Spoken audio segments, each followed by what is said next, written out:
Hello, hello, hello, hello, Sean Brady. Just doing a quick little recap podcast on Jill Farmer, and attended her fantastic little Reclaiming Your Time, How to Accomplish More Meaningful Work in Less Time. And you know what? Definitely was reminded of some awesome things that I have been doing, a couple tidbits that I really didn't think about. And thanks to all those sponsors. Certainly Hillsborough Title. Thanks, Meredith, for the wonderful invitation, and Gina over at Flat Branch Mortgage, Mary Jo at Home Choice Warranty, and then, of course, Andrea and Linda at Design to Sell and Dazzle Home Staging. Oh, and as well as Daniel Rubenstein and All in Entry. So thanks for all those sponsors that made it possible. One of the things that I did was a big takeaway for me. I circled a few things,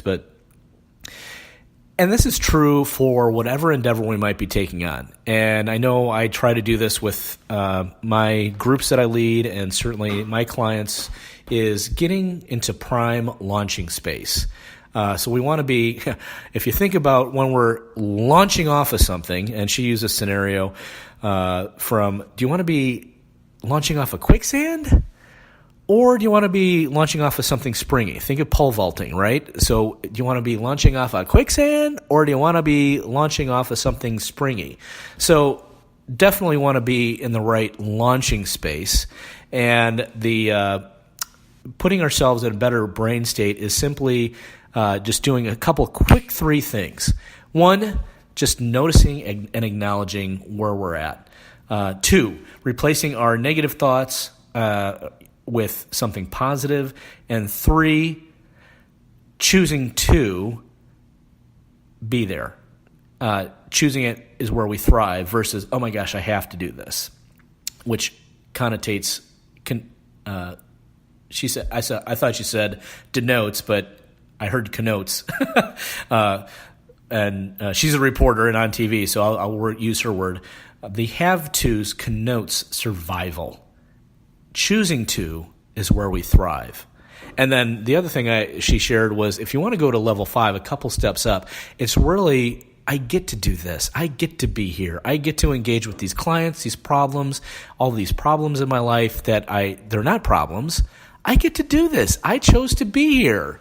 My gosh, I created my complete life here. So it's really a quick switch in what she terms is getting out of that time vortex of where we often get trapped.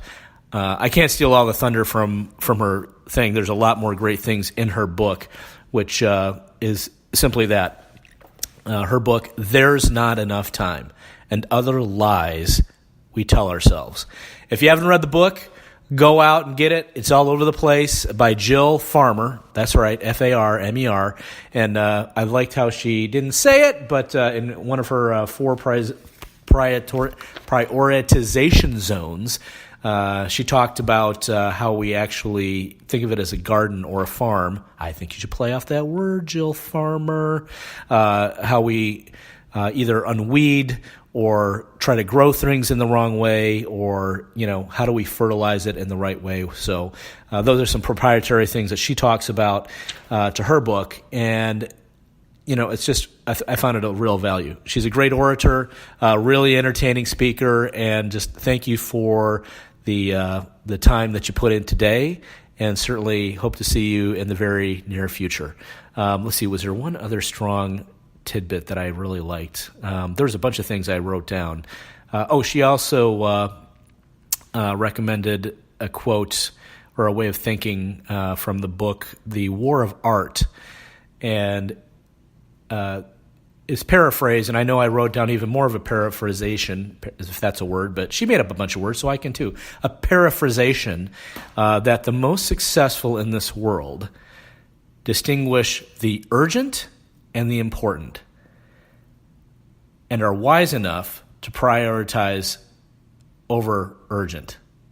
So they're wise enough to prioritize the important over the urgent.